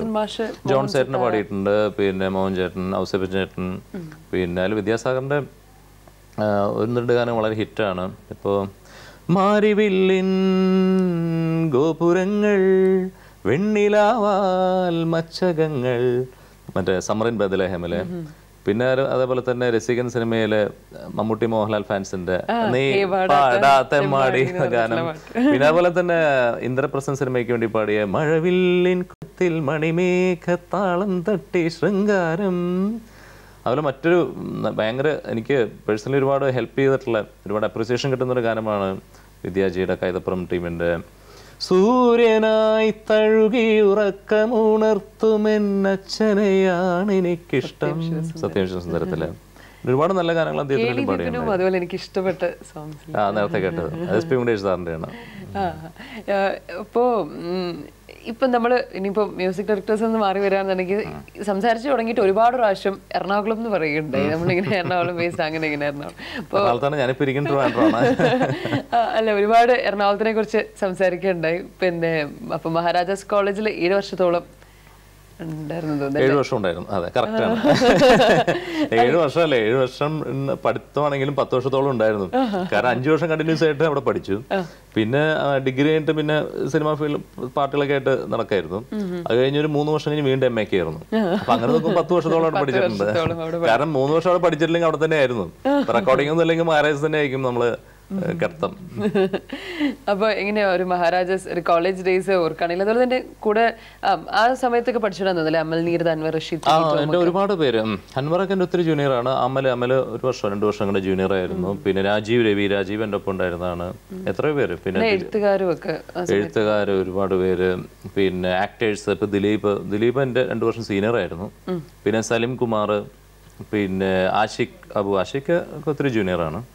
ആഷിഖ് അബു, ഒരുപാട് പേര് ഉണ്ട് മഹാരാജസിൽ പഠിച്ചവർ. ഇപ്പൊ ടിനി, പിന്നെ ഒരുപാട് പേരുണ്ട്. കാരണം മഹാരാജാസിന്റെ ഒരു മണ്ണ് എന്ന് പറയുകയാണെങ്കിൽ ഈ കലാപരമായിട്ട് നല്ല വളക്കൂറുള്ള ഒരു മണ്ണാണ്. അപ്പൊ അവിടെ അവൻ തുടങ്ങി കിട്ടിയാൽ മതി. തുടങ്ങി കിട്ടിക്കഴിഞ്ഞാൽ പിന്നെ അവിടെ നിന്ന് വളരെ സക്സസ്ഫുൾ ആയിട്ടുള്ളൊരു കരിയർ ഉണ്ടാവും. കരിയർ മാത്രമല്ല, കുടുംബം അവിടെ നിന്നാണ് തോന്നുന്നല്ലേ? കുടുംബം അതല്ല, മൊത്തത്തില് അവിടെ നിന്നാണ്. എൻ്റെ വൈഫ് എൻ്റെ ഒപ്പം പഠിച്ചതാണ് ശ്രീലത. പിന്നെ ആക്ച്വലി ശ്രീലത ഡിഗ്രി കഴിഞ്ഞിട്ട് LLBക്ക് പോയ ആ ഒരു 3 വർഷമാണ് ഞാൻ നേരത്തെ പറഞ്ഞ ആ 3 വർഷത്തെ ഗ്യാപ്പ്. അത് കഴിഞ്ഞ് ശ്രീ 3 വർഷം LLB കംപ്ലീറ്റ് ചെയ്ത ശേഷം വീണ്ടും ഞങ്ങൾ MAക്ക് ഒരുമിച്ച് ചേർന്നു. MA കഴിഞ്ഞ് കല്യാണം. അപ്പോൾ ഞാനൊരിക്കലും പണ്ട് നമ്മുടെ രാജസേനൻ ചേട്ടനോട്, ഡയറക്ടർ രാജസേനൻ ചേട്ടനോട്, രാജസേനൻ ചേട്ടൻ ഒരുപാട് സിനിമകൾ കണ്ടിന്യൂസ് പാടിയിരുന്ന സമയമുണ്ട്. അപ്പോൾ ആ സമയത്ത് ഞാനിങ്ങനെ പറയും, ഇങ്ങനെ ഒത്തിരി വർഷത്തെ പ്രണയത്തിന് ശേഷമാണ് കല്യാണം എന്ന് പറഞ്ഞു. അപ്പോൾ ഈ എത്ര വർഷത്തെ പറഞ്ഞു, ഒരു 10-15 10-12 വർഷം എന്നൊക്കെ പറഞ്ഞു. അപ്പോൾ പുള്ളി അപ്പൊ അങ്ങനെ 7-ാം വയസ്സിൽ തന്നെ തുടങ്ങിയ പ്രണയം. അതെ അതെ. അപ്പൊ വളരെ ചെറുപ്പത്തിൽ തന്നെ തുടങ്ങിയ. സംഗീതം അല്ലാതെ നോക്കുകയാണെന്നുണ്ടെങ്കിൽ എനിക്കൊന്ന് യാത്രയായിരിക്കും ഏറ്റവും കൂടുതൽ മറ്റേ ഇൻട്രസ്റ്റ് ഉള്ള കാര്യം. അതെ അതെ, യാത്ര എനിക്ക് ഒരുപാട് ഇഷ്ടമാണ്. കാരണം നമ്മുടെ വേറൊരു ഭാഗ്യം എന്ന് പറയുകയാണെങ്കിൽ, എൻ്റെ മാത്രമല്ല പൊതുവെ സിംഗേഴ്സിനും അല്ലെങ്കിൽ കലാകാരന്മാരുടെ ഒരു ഭാഗ്യം എന്ന് പറയുകയാണെങ്കിൽ നമ്മുടെ പ്രൊഫഷന്റെ ഭാഗമായിട്ട് തന്നെ യാത്ര അങ്ങ് വന്നോളും. കാരണം എന്താ വെച്ചാൽ പിന്നെ ഒരുപാട് പ്രോഗ്രാംസിലൂടെ നമുക്ക് സഞ്ചരിക്കാൻ സാധിക്കാറുണ്ട് ലോകം മുഴുവൻ. അപ്പോൾ അത് വലിയൊരു ഭാഗ്യമായിട്ട് കരുതുകയാണ്. പിന്നെ ഫാമിലി സാധാരണ പ്രോഗ്രാമായിട്ട് പോകുമ്പോൾ ഫാമിലി അങ്ങനെ കൂടെ കൊണ്ടുപോകാറില്ല, കാരണം നമ്മൾ അതിൻ്റെ തിരക്കിലായിരിക്കും. അപ്പം അതല്ലാതെ ഞങ്ങൾ ഫാമിലിയായിട്ടും കറക്കം വളരെ ഇഷ്ടം. ഞങ്ങൾക്ക് ഫാമിലി മെമ്പേഴ്സിനും ഈ കറക്കം ഇഷ്ടമാണ്. അപ്പം അതുകൊണ്ട് എവിടെ അങ്ങനെ ഏറ്റവും ഇഷ്ടം, പോകാൻ ഇഷ്ടമുള്ള സ്ഥലം? പോകാൻ ഇഷ്ടമുള്ള സ്ഥലം എന്ന് പറഞ്ഞാൽ എല്ലാ സ്ഥലവും ഇഷ്ടമുണ്ട്. ഇപ്പം ഞാൻ എൻ്റെ വൈഫൊക്കെ പറയും, ഇപ്പം ദുബായ് എന്ന് പറയുകയാണെങ്കിൽ നമ്മുടെ അടുത്ത നെക്സ്റ്റ് ഹോം ടൗൺ എന്ന് വേണമെങ്കിൽ പറയാം, ആ രീതിയിലാണ്. പക്ഷേ എന്നാലും ദുബായിൽ ഇപ്പോൾ പോകുമ്പോഴും വേണമെങ്കിൽ അടുത്ത ആഴ്ച പോയാലും ഒരു ഫ്രഷ്നെസ് ഉണ്ട് ദുബായ് എന്നുള്ള സ്ഥലത്തിന്. എന്താണെന്നറിയില്ല, അത് ഭയങ്കര പോസിറ്റീവ് എനർജി അവിടെ. പിന്നെ ഞാൻ ഏറ്റവും കൂടുതൽ പോയിട്ടുള്ളത് ഗൾഫിലും പിന്നെ അതുപോലെ അമേരിക്കയിലാണ്. അമേരിക്ക ഇപ്പം ഒരുപാട് തവണ 10-20 തവണ മോർ ദാൻ 20 ടൈംസ് പോയി. ഒരു ട്രിപ്പ് മിസ്സായാലും സാരമില്ല, ദൈവം സാധിച്ച് ഒരുപാട് വേറെ പോകാൻ സാധിച്ചു. പക്ഷെ ഓസ്ട്രേലിയ എനിക്ക് വളരെ ഇഷ്ടപ്പെട്ട ഒരു സ്ഥലമാണ്. പൊതുവെ നമ്മുടെ ചെറുപ്പത്തിലൊക്കെ ഒരു നല്ല സ്ഥലം എന്ന് പറയുകയാണെങ്കിൽ സ്വിറ്റ്സർലൻഡാണ് ആദ്യം മനസ്സിൽ വരിക. നമ്മുടെ ചെറുപ്പത്തിലൊക്കെ സ്വിറ്റ്സർലൻഡ് പോകാന്നുള്ള, പക്ഷെ അതിനേക്കാൾ ഉപരി ഞാൻ കണ്ടിട്ടുള്ള സ്ഥലങ്ങൾ വെച്ചിട്ട് എനിക്ക് ഏറ്റവും ഇഷ്ടപ്പെട്ട ഒരു സ്ഥലം ഓസ്ട്രേലിയയാണ്. സ്റ്റേജ് ഷോസ് അപ്പോൾ അങ്ങനെ എങ്ങനെ പൊതുവെയുള്ള സ്റ്റേജ് ഷോസ് അനുഭവങ്ങളൊക്കെ? സ്റ്റേജ് ഷോസ് ഒരുപാട് ചെയ്തുകൊണ്ടിരിക്കുന്ന നാട്ടിലാണെങ്കിൽ ഞാനിങ്ങനെ സ്ഥിരമായിട്ട് കേട്ടിട്ടുണ്ട്, ഇങ്ങനെ ഈശ്വരനെ പ്രാർത്ഥിച്ചിട്ട് അങ്ങനെ ദൈവ റിലേറ്റഡ് ആയിട്ട് പാട്ട് പാടിയ സാധനം തുടങ്ങാറുള്ളതെന്ന് അങ്ങനെ കേട്ടിട്ടുണ്ട്. ശരിയാണ്? തീർച്ചയായിട്ടും. അതിപ്പോൾ നമ്മൾ ഏത് പ്രോഗ്രാമും നമ്മൾ ഡിവോഷണൽ പാട്ട് തുടങ്ങിയിട്ടാണല്ലോ. ഇതിപ്പോൾ മുസ്ലിം ആണെങ്കിലും ഹിന്ദു ആണെങ്കിലും ക്രിസ്ത്യൻ ആണെങ്കിലും ഏതെങ്കിലും നല്ലൊരു ഡിവോഷണൽ പാട്ട് വെച്ചിട്ട് തന്നെയായിരിക്കും പ്രോഗ്രാം തുടങ്ങുന്നത്. അല്ലെങ്കിൽ പിന്നെ ചിലപ്പോൾ എന്തെങ്കിലും ക്ലബിൻ്റെ അങ്ങനെയൊക്കെ ആണെങ്കിൽ മാത്രമേ നമ്മൾ ഏതെങ്കിലും നമ്മുടെ കേരളത്തെക്കുറിച്ചോ അങ്ങനെ ഏതെങ്കിലും പാട്ടൊക്കെ പാടി തുടങ്ങുള്ളൂ. അല്ലെങ്കിൽ എപ്പോഴും ഡിവോഷണൽ പാട്ട്, അതല്ലേ എൻ്റെ ഒരു ഐശ്വര്യം. ഇനി നമുക്കിങ്ങനെ സംസാരിക്കുമ്പോൾ തീരെ ഒഴിവാക്കാൻ പറ്റാത്ത കാര്യമാണ് ഭക്തിഗാനങ്ങൾ. ഒരുപാട് പാടിയിട്ടുണ്ടെന്ന് തോന്നുന്നല്ലേ? പാടിക്കൊണ്ടിരിക്കുന്നു. അല്ല, തുടങ്ങിയത് തന്നെ ഈ ഡിവോഷണൽ അതായിട്ട് ബന്ധപ്പെട്ടാണ് തുടങ്ങിയത്. അതും എനിക്കൊന്ന് കൂടുതൽ ക്രിസ്ത്യൻ ഡിവോഷണൽ സോങ്സ് ആണ് പാടി. അതെ, പാടിക്കൊണ്ടിരിക്കുന്നതും. കാരണം വെച്ചാൽ ഏറ്റവും കൂടുതൽ നമ്മൾ മാർക്കറ്റിൽ ഇറങ്ങുന്നതും ക്രിസ്തീയ ഭക്തിഗാനങ്ങളാണ്. കാരണം അതിൻ്റെ റേഷ്യോ എടുത്ത് നോക്കുകയാണെങ്കിൽ ഇപ്പോൾ ഒരു മാസം ഒരു 50 വർക്ക് ഓൾ കേരള ലെവലിൽ ഇറങ്ങുകയാണെങ്കിൽ അതിലൊരു 30 വർക്കും ക്രിസ്ത്യൻ ഡിവോഷണലായിരിക്കും. ക്രിസ്ത്യൻ ഡിവോഷൻ ഒരുപാട് ഹിറ്റുകൾ പാടാനുള്ള ഭാഗ്യം ഉണ്ടായിട്ടുണ്ട്. അപ്പോൾ ഒത്തിരി ഹിറ്റ് ഗാനങ്ങൾ, ഇപ്പോൾ സമയം സമാഗതമായി, പിന്നെ ഹൃദയം തകർന്നൊരു നാൾ, പിന്നെ ഈശോ വസിക്കും കുടുംബം, അങ്ങനെ ഒരുപാട് ഹിറ്റ് ഗാനങ്ങൾ. അപ്പോൾ ആ ഒരു ഇതിൽ ഇപ്പോഴും ഒരുപാട് പേര് വിളിക്കുന്നുണ്ട്, പാടുന്നുണ്ട്. പിന്നെ ഹിന്ദു ഡിവോഷൻ ഒരുപാട് ചെയ്തിട്ടുണ്ട്, പാടിക്കൊണ്ടിരിക്കുന്നു. പക്ഷെ ഞാൻ ധരിച്ചിരുന്നത് കൂടുതൽ ഹിന്ദു ഡിവോഷണൽ സോങ്സ് ആയിരിക്കും എന്നുള്ളതാ. പക്ഷേ കൂടുതലും കാരണം മാർക്കറ്റിൽ വരുന്നതും ക്രിസ്തീയ ഭക്തിഗാനങ്ങളാണല്ലോ. പിന്നെ ഇപ്പൊ ശരിക്കും പറയുകയാണെങ്കിൽ ഇപ്പൊ ഞാനൊക്കെ ആ ഫീൽഡിൽ വന്നിരുന്ന സമയത്തേക്കാളൊക്കെ ഇപ്പോൾ കാസറ്റ് സെയിലും കാര്യങ്ങളൊക്കെ വളരെ കുറവാണ്. അപ്പോൾ ഈ പൈറസിയുടെ ഭാഗമായിട്ടൊക്കെ എന്താ പറയുക, കാസറ്റ് ഫീൽഡിലുള്ള പഴയ പ്രൊഡ്യൂസേഴ്സൊക്കെ ഇപ്പോൾ അതൊക്കെ മാറിയിരിക്കുകയാണ്. അപ്പോൾ അതുകൊണ്ട് പിന്നെ കൂടുതലും ഇപ്പോൾ ഓരോ ചർച്ച് ബേസിസ് ആയിട്ടുള്ളതും അല്ലെങ്കിൽ ഡിവോഷണൽ മാത്രം ചെയ്തുകൊണ്ടിരിക്കുന്നവരൊക്കെയാണ് കൂടുതലും ചെയ്യുന്നത്. അല്ല പണ്ട് അങ്ങനെ ആയിരുന്നില്ല. പണ്ട് ഇപ്പോൾ ഏത് ഡിവോഷണാണെങ്കിലും മെയിൻ കമ്പനീസ് എല്ലാം, ആ സമയത്തുണ്ടായിരുന്ന മെയിൻ കമ്പനീസ് എല്ലാം ഒരുപാട് ഇറക്കുമായിരുന്നു. അപ്പോൾ ഇപ്പോൾ അങ്ങനെ മെയിൻ കമ്പനീസ് എല്ലാം കുറച്ചൊന്ന് ബാക്കൗട്ട് ചെയ്തിരിക്കാം. അതല്ലാതെ ഇൻഡിവിജ്വൽസും മറ്റു ഇൻസ്റ്റിറ്റ്യൂഷൻസൊക്കെയാണ് കൂടുതൽ ഇറക്കുന്നത്. പക്ഷേ വർക്കുകൾ നടക്കുന്നുണ്ട്. പക്ഷേ നേരത്തെ ആ ഒരു നമ്മളുടെയൊക്കെ ഞാനൊക്കെ വരുന്ന സമയത്ത് അല്ലെങ്കിൽ കഴിഞ്ഞൊരു കുറേ വർഷം, ഒരു 5-8 വർഷം മുമ്പ് വരെ ഉണ്ടായിരുന്നൊരു പോലത്തെ സെയിൽ ഇപ്പം ഇല്ല. അതൊരു സത്യമാണ്. പക്ഷെ എന്നാലും വർക്കുകൾ നടക്കുന്നുണ്ട്. നമ്മൾ ഈ കാസറ്റ് ഇപ്പോൾ CD-യിലോട്ട് വന്ന ആ ഒരു ട്രാൻസിഷനെ പറ്റി പറഞ്ഞു. അപ്പം അതുപോലെ തന്നെ അനുഭവിച്ചിട്ടുള്ളൊരു കാര്യമായിരിക്കും, നേരത്തെ ഇൻസ്ട്രുമെന്റ്സ് ഒക്കെ ലൈവായിട്ട് റെക്കോർഡ് ചെയ്ത് നമ്മളിങ്ങനെ സിനിമയിലൊക്കെ പഴയ ചില സിനിമകളിൽ പാട്ട് കാണുന്ന പോലെ ഒരുപാട് ഇങ്ങനെ വയലിനിസ്റ്റ് ഒരുപാട് പേര് അങ്ങനെ ഇരിക്കുന്നു, ഒരുമിച്ചിരുന്ന് അങ്ങനത്തെ. അപ്പോൾ അങ്ങനെ ആയിരിക്കണമല്ലോ തുടങ്ങിയിട്ടുണ്ടാവല്ലേ? തീർച്ചയായിട്ടും. കാരണം ആദ്യത്തെ റെക്കോർഡിംഗ് ഒക്കെ അങ്ങനെയായിരുന്നു ആദ്യ കാലഘട്ടങ്ങളിൽ. അപ്പോൾ അത് സിനിമയായാലും ശരി, ഈവൺ ഇപ്പോൾ കാസറ്റ് ആയാലും ശരി. കാരണം കാസറ്റുകൾ ആൽബം എന്നൊക്കെ പറയുകയാണെങ്കിൽ നമ്മളെല്ലാവരും ഇരുന്നിട്ട് നമ്മൾ പാടുന്ന പാട്ട് നമ്മൾ തന്നെ ആയിരിക്കും ട്രാക്കൊക്കെ പാടുന്നത്, അല്ലെങ്കിൽ വിത്ത് ഓർക്കസ്ട്ര പാടുന്നത്. അപ്പോൾ അതിനുശേഷം നമ്മൾ ഓർക്കസ്ട്രയോടൊപ്പം ടേക്ക് എടുത്ത ശേഷം അതിലുള്ള കറക്ഷൻ ഉണ്ടെങ്കിൽ, കറക്ഷൻ എന്തായാലും ഉണ്ടാവും, അപ്പോൾ അത് നമ്മൾ അപ്പം തന്നെ കറക്റ്റ് ചെയ്തങ്ങ് പോകും. അപ്പോഴത്തേക്കും ഗുണമെന്ന് വെച്ചാൽ കുറേ കൂടി നമ്മൾ ആ സോങ് ആയിട്ടൊരു ഇൻവോൾവ്മെന്റ് ഉണ്ടാവും.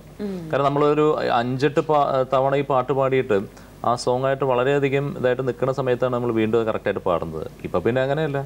ഇപ്പം നമ്മൾ ട്രാക്കൊക്കെ എടുത്ത് വെച്ച് സൗകര്യം പോലെ നമ്മുടെ ഇതിനെ ഒന്ന് പാടാം. പക്ഷെ അതിൻ്റെ ഒരു അഡ്വാൻറ്റേജ് ഉള്ളത് നമ്മുടെ സൗകര്യം അനുസരിച്ച് പാടാമെന്നുള്ള സംഭവം മാത്രമേ ഉള്ളൂ. പിന്നെ ഈ പറഞ്ഞ എക്സ്പീരിയൻസ് വെച്ചിട്ടുള്ള ഓരോ സിംഗറുടെ എക്സ്പീരിയൻസ് വെച്ചിട്ട് ഈ പറഞ്ഞ ഈ ഒരു ഫീലും ഇൻവോൾവ്മെൻ്റൊക്കെ കൊടുക്കാൻ സാധിക്കും. പക്ഷെ എന്നാലും നമ്മളെല്ലാം പ്രിഫർ ചെയ്യുന്നത് പഴയ റെക്കോർഡിംഗ് തന്നെയാണ്. അതിൻ്റെ ഒരു സുഖം വേറെയാണ്. കാരണം എല്ലാ ആർട്ടിസ്റ്റുകളൊപ്പം ഇരുന്നിട്ട് ചെയ്യാന്ന് പറയുകയാണെങ്കിൽ വലിയൊരു സുഖമാണ്. മാത്രമല്ല ലൈവായിട്ട് ചെയ്യുമ്പോൾ ആ ക്വാളിറ്റിയും അതും പിന്നെ ക്വാളിറ്റി പിന്നെ മാത്രമല്ല ഇപ്പോൾ ശരിക്കും ഇപ്പം നമ്മൾ പൊതുവെ സിംഗേഴ്സും അല്ലെങ്കിൽ ഫീൽഡിലുള്ള പല ആളുകളും ഇപ്പോൾ സംസാരിക്കുന്നതെന്ന് വെച്ചാൽ പഴയ അനലോഗ് റെക്കോർഡിങ്ങിൻ്റെ ആ ക്വാളിറ്റിയൊക്കെ തന്നെയാണ് സുഖം. കാരണം പഴയ നമ്മൾ കാസറ്റൊക്കെ എടുത്ത് കേൾക്കുമ്പോൾ അല്ലെങ്കിൽ സി ഡിയുടെ ഒക്കെ തുടക്ക കാലഘട്ടത്തിൽ അതിൻ്റെ ഒരു സുഖം ഭയങ്കരമാണ്. ഇപ്പം എന്ന് വെച്ചാൽ ഇന്ന് ഒരുപാട് ടെക്നോളജി എന്താ പറയുക വികസിച്ചു. നമുക്ക് അതിൻ്റേതായിട്ടുള്ള അഡ്വാൻറ്റേജസ് നമ്മളെല്ലാം എടുക്കുന്നുണ്ട്, വേറൊരു കാര്യം. പക്ഷെ എന്നാൽ പോലും പഴയ അനലോഗ് റെക്കോർഡിങ്ങിൻ്റെയൊക്കെ ഉള്ളൊരു ക്വാളിറ്റി, പ്രത്യേകിച്ച് നമ്മൾ വോയിസിൻ്റെയൊക്കെ ഒരു റിച്ച്നെസ് ഉണ്ട്, അല്ലെങ്കിൽ വോയിസിൻ്റെയൊക്കെ ഒരു ബോഡി, അതൊക്കെ അന്നത്തെ തന്നെയാണ്. അതൊക്കെ നമ്മളിട്ട് ഇടയ്ക്ക് കേൾക്കുമ്പോൾ മനസ്സിലാക്കാൻ സാധിക്കും. അത് ഈവൻ ഇപ്പം പേഴ്സണൽ കാര്യം മാത്രമല്ല, ബാക്കിയുള്ളവരുടെ റെക്കോർഡിങ്സ് അല്ലെങ്കിൽ ബാക്കി സിംഗേഴ്സിൻ്റെ റെക്കോർഡിങ്സ് ഒക്കെ എടുത്ത് നോക്കിയാൽ തന്നെ അറിയാൻ സാധിക്കും. ഇനി ഇപ്പോൾ ഈ ശബ്ദത്തിൻ്റെ ആ ഒരു ക്വാളിറ്റി അതിനെയൊക്കെ കുറിച്ച് പറഞ്ഞു. ഇപ്പോൾ ഇന്നിപ്പോൾ ഒരുപാട് സോങ്സ് ഇറങ്ങുന്നത് ഇപ്പം പുതിയ ഇപ്പം നമ്മൾ നേരത്തെ പാടി ഹിറ്റായി എന്ന് പറഞ്ഞ പാട്ടുകൾ, ഇപ്പം സൂര്യനായി തഴുകിയാണെങ്കിലും മാരിവില്യൻ കേളി വിപനം അല്ലെങ്കിൽ ഇപ്പൊ 10 വെളുപ്പിന് ഇങ്ങനെ തുടങ്ങിയിട്ടുള്ള പാട്ടുകളെല്ലാം കളഭം തരാമൊക്കെ കുറച്ചുകൂടെ ഇങ്ങനെ വോക്കൽ എന്ന് വെച്ചാൽ നമുക്ക് ആ ലിറിക്സ് വളരെ വ്യക്തമായിട്ട് മനസ്സിലാകും. ലിറിക്സിന് പ്രാധാന്യമുണ്ട്, അതുപോലെ പാടുന്ന ആൾക്കും പ്രാധാന്യമുണ്ട്. പക്ഷെ ഇപ്പൊ ഇൻസ്ട്രുമെന്റ്സും പിന്നെ കുറെ അതിനെ റീമിക്സ് ഒക്കെ ചെയ്ത് ആ രീതിയിലൊക്കെ വരുന്ന കുറെ പാട്ടുകൾ ഇപ്പോൾ വരുന്നില്ല. അപ്പൊ ആ ഒരു ട്രെൻഡിനെ എങ്ങനെ കാണുന്നു? ആ ട്രെൻഡ് ഇപ്പം ചില ഓരോ സോങ് ആവശ്യപ്പെടുന്നതനുസരിച്ചാവാം എന്നുള്ളതാണ് എൻ്റെ ഒരു അഭിപ്രായം. പക്ഷേ നമ്മുടെ പൊതുവേ മലയാളത്തിലെ ഹിറ്റായിട്ടുള്ള പാട്ടുകളുടെ ചരിത്രം എടുത്ത് നോക്കുകയാണെങ്കിൽ വാക്കുകൾ അല്ലെങ്കിൽ ലിറിക്സ് ക്ലാരിറ്റിയുള്ള പാട്ടുകളൊക്കെ ഒരു ഹിറ്റിൻ്റെ ഒരു സുഖം കിട്ടിയിട്ടുള്ളൂ അല്ലെങ്കിൽ ഹിറ്റായിട്ടുള്ളൂ എന്നുള്ളത് സത്യമാണ്. പ്രത്യേകിച്ച് മെലഡി ഗാനങ്ങൾ. മെലഡി ഗാനങ്ങൾ നമുക്ക് ഓർക്കസ്ട്ര വോയിസിനേക്കാളും മേലെ നിൽക്കുകയാണെങ്കിൽ പലപ്പോഴും ശ്രദ്ധിക്കപ്പെടാറില്ല എന്നുള്ളതാണ്. ഒരുപാട് ഇപ്പം നമ്മൾ കഴിഞ്ഞപ്പോൾ ഒരു 4-5 വർഷത്തെ കാര്യം തന്നെ എടുത്തു നോക്കിക്കോളൂ. അപ്പോൾ അതനുസരിച്ചിട്ട് മ്യൂസിക് ഡയറക്ടേഴ്സ് ആ ഒരു സോങ്ങിനെ ട്രീറ്റ് ചെയ്യുകയാണെങ്കിൽ തീർച്ചയായിട്ടും ഹിറ്റുകൾ ഇനിയും ഉണ്ടാകും എന്നുള്ളത് തന്നെയാണ് എൻ്റെ അഭിപ്രായം. ബാക്കി ഒരു അടിപൊളി പാട്ട് എന്തുവേണമെങ്കിലും ചെയ്തോട്ടെ, എന്ത് ഗിമിക്ക് വേണമെങ്കിൽ നമുക്ക് അതിൽ കാണിക്കാം. പക്ഷേ മെലഡി ഗാനങ്ങൾ എപ്പോഴും, പ്രത്യേകിച്ച് മലയാളികൾ, ഇപ്പം നമ്മൾ ഇപ്പോൾ തമിഴോ അല്ലെങ്കിൽ വേറൊന്നും നോക്കണ്ട, മലയാളികൾ ഇപ്പം നമ്മുടെ തൊട്ടപ്പുറത്തുള്ള തമിഴ്നാടോ അല്ലെങ്കിൽ ഈവൻ ഹിന്ദി സോങ്സ് നോക്കിക്കോളൂ. ഹിന്ദി സോങ്സിന് എന്ത് ഓർക്കസ്ട്രേഷൻ കൂടുതലായിട്ടുണ്ടെങ്കിലും വോയിസിന് അതിന് സെപ്പറേഷൻ എപ്പോഴും ഉണ്ടാവും, അതിന് റിച്ച്നെസ് എപ്പോഴും ഉണ്ടാവും അല്ലേ? അപ്പോൾ നമ്മൾ പക്ഷേ നന്നായിട്ട് മിക്സ് ചെയ്യുന്ന ഒരുപാട് നല്ല മ്യൂസിക് ഡയറക്ടേഴ്സ് ഉണ്ട് കേട്ടോ ഇപ്പോഴും. നമ്മുടെ പാട്ടിൽ വന്നിട്ടുള്ളതും ഇൻഡസ്ട്രിയിൽ വന്നിട്ടുള്ള വ്യത്യാസം പറഞ്ഞു. ഇപ്പൊ ഗാനമേളകളിൽ അന്നും ഇന്നും സജീവമാണ്, കേരളത്തിനകത്തും ഇന്ത്യക്ക് പുറത്തുമൊക്കെ ഒരുപാട് ഷോസ് ചെയ്യുന്നത്. അപ്പം ആസ്വാദകരിൽ അല്ലെങ്കിൽ സദസ്സിൽ വന്നിട്ടുണ്ടായ ഒരു മാറ്റം എന്താണ്? ഇപ്പൊ നമ്മൾ നേരത്തെയൊക്കെ കുറെ മുമ്പിൽ ഇങ്ങനെ ബുക്ക് വെച്ചിട്ട് നിന്ന് സ്ട്രേറ്റ് ആയിട്ട് നിന്ന് പാടുക, അപ്പൊ അത് മാറി പെർഫോമൻസ് ആയി. അപ്പം അതുപോലെ തന്നെ ഇപ്പൊ ഓഡിയൻസിന് നമ്മുടെ അടുത്ത് എന്നുള്ള പ്രതീക്ഷകളും അവരുടെ ആസ്വാദന ശൈലിയും ഇഷ്ടമുള്ള പാട്ടുകളൊക്കെ മാറിയിട്ടുണ്ടോ? എങ്ങനെയാണ്? അതായത് ആസ്വാദന ശൈലിയിൽ വന്നിരിക്കുന്ന മാറ്റം ഉണ്ട്, അത് പ്രകടമാണ്. പക്ഷേ എനിക്ക് അതിനേക്കാൾ ഇഷ്ടം പഴയൊരു ശൈലി തന്നെയായിരുന്നു. പുതിയ ശൈലി എന്താണെന്ന് വെച്ചാൽ അതിന് പുതിയ ഓഡിയൻസിനിടയിൽ പുതിയൊരു ശൈലി ഉണ്ടെങ്കിൽ അതിന് കാരണക്കാരെല്ലാം കുറ്റപ്പെടുത്താൻ ഞാൻ ആഗ്രഹിക്കുന്നത് ഇപ്പോഴത്തെ റിയാലിറ്റി ഷോസുകാരൊക്കെ തന്നെ. പ്രത്യേകിച്ച് റിയാലിറ്റി ഷോസിന്റെ ജഡ്ജസിന്റെ കമന്റ്സ് ഒക്കെയാണ് ഓഡിയൻസ് പലപ്പോഴും പറയുന്നത്. അപ്പൊ അവർക്ക് ഇതൊന്നും അറിഞ്ഞിട്ടില്ല, അവർക്ക് എന്തെങ്കിലും ഇങ്ങനെ പറയണ്ടേ എന്ന രീതിയിൽ, അല്ലെങ്കിൽ അത് മറ്റേത് എടുപ്പ് അല്ലെങ്കിൽ അത് അവിടെ സ്ലിപ്പ് എന്നൊക്കെ എവിടെ അതെന്താ അങ്ങനെയൊക്കെ അവിടെ സംഭവിച്ചിട്ടുണ്ടോന്ന് പോലും അവർക്ക് അറിയില്ല. അപ്പോൾ അങ്ങനെയുള്ള സംഭവങ്ങളൊക്കെ പറയുന്നു. പക്ഷെ അതിപ്പോ ഇത്തിരി കുറവ് വന്നിട്ടുണ്ട്. പിന്നെ അങ്ങനെയുള്ള കാര്യങ്ങളൊക്കെയാണ്. പക്ഷെ നമ്മുടെ മലയാളികൾ എന്ന് പറഞ്ഞാൽ മലയാളികൾ ആസ്വദിക്കുന്ന പോലെ മ്യൂസിക് വേറെ ആർക്കും സാധിക്കില്ല എന്നുള്ളത് തന്നെയാണ് എൻ്റെ അഭിപ്രായം. അത് മലയാളം പാട്ടുകൾ മാത്രമല്ല, നമ്മുടെ ഓഡിയൻസ് എല്ലാത്തരം ഗാനങ്ങളും വളരെ നല്ല രീതിയിൽ എൻജോയ് ചെയ്യാൻ സാധിക്കുന്ന ഓഡിയൻസാണ്. അപ്പോൾ വളരെ മിടുക്കന്മാരാണ്, അവരാർക്കും പറ്റിക്കാൻ പറ്റില്ല, അല്ലെങ്കിൽ എന്തെങ്കിലും കള്ളത്തട്ടിപ്പ് കാണിച്ച് രക്ഷപ്പെടാനും പറ്റില്ല. പ്രത്യേകിച്ച് സ്റ്റേജ് പെർഫോമൻസ്. റെക്കോർഡിംഗ് എന്ന് പറഞ്ഞാൽ നമ്മുടെ സൗകര്യം പോലെ എന്തുവേണമെങ്കിലും ചെയ്യാം. പക്ഷേ സ്റ്റേജ് പെർഫോമൻസ് എന്ന് പറഞ്ഞാൽ നമ്മൾ നല്ല രീതിയിൽ പെർഫോം ചെയ്താൽ മാത്രമേ നമ്മളെ അവർ അംഗീകരിക്കുള്ളൂ എന്നുള്ള സത്യമാണ്. റിയാലിറ്റി ഷോസിനെ കുറിച്ച് പറഞ്ഞു. നേരത്തെ ഞാൻ തുടക്കത്തിൽ പറഞ്ഞിരുന്നു, അന്നത്തെ ആ സമയത്ത് വന്നിട്ടുള്ള സിംഗേഴ്സിന്റെ ഒക്കെ വളർച്ച ഒരു പ്രത്യേക രീതിയിലായിരുന്നു. ഇപ്പോൾ ഒന്നെങ്കിൽ വീട്ടിൽ സംഗീതത്തിന് ഒരു പശ്ചാത്തലം കാണും, അല്ലെങ്കിൽ റേഡിയോയുടെ സ്വാധീനം, സ്കൂൾ കോളേജ് കാലഘട്ടം, യുവജനോത്സവം, ലളിതഗാനം, നാടകം, പിന്നെ സിനിമ എന്നുള്ളൊരു നിലയിലേക്ക്. പക്ഷെ ഇപ്പം കുറച്ചുകൂടെ വഴിയെല്ലാം എളുപ്പമായി. പിന്നെ നമ്മൾ ഒരു ദിവസം കൊണ്ട് പഠിക്കുന്നതല്ല, ഇന്റർവ്യൂവിന്റെ തുടക്കത്തിൽ സൂചിപ്പിച്ചിരുന്നു, ഇങ്ങനെ ഒരു വർഷം കൊണ്ടായിരിക്കും ഒരാളിൽ നിന്നൊരു കാര്യം കിട്ടാതൊക്കെ. പക്ഷെ ഇപ്പോൾ ഈ വളരെ പ്രശസ്തരായിട്ടുള്ള ഗായകരും സംഗീത സംവിധായകരും ഒക്കെ ഇരുന്ന് അവർ മെന്റേഴ്സ് ആയിട്ടിരിക്കുന്നു, അവർ കമന്റ്സ് പറയുന്നു, പെട്ടെന്ന് എക്സ്പോഷർ കിട്ടുന്നു. അപ്പൊ ഇത് നല്ലതാണോ അതോ ഈ ഒരു പ്രവണത അത്ര ശരിയല്ല എന്നുള്ളതാണ് തോന്നുന്നത്? പെട്ടെന്നുള്ള ഒരു എൻട്രി അല്ല, ഒരേ സമയം നമുക്ക് ഇങ്ങനെ വളരെ പോസിറ്റീവായിട്ട് അതിനെ കാണുകയാണെന്നുണ്ടെങ്കിൽ എക്സ്പോഷർ പെട്ടെന്ന് കിട്ടുന്നു, ഈ ഇത്രയും വലിയ ആൾക്കാരുമായിട്ടുള്ള ഇന്ററാക്ഷൻ സാധ്യമാകുന്നു, അവസരം പെട്ടെന്ന് കിട്ടുന്നു. അല്ല, ഞാൻ പറഞ്ഞ വെച്ചാൽ റിയാലിറ്റി ഷോസിൽ വരുന്ന കുട്ടികൾ ഒരുപാട് നല്ല ആളുകളുണ്ട്. എനിക്ക് വളരെ അവരോടുള്ളൊരു അസൂയ എന്ന് വെച്ചാൽ ഇവർ പലരും തന്നെയും ലിറിക്സ് കംപ്ലീറ്റ് ബൈ ഹാർട്ടാണ്.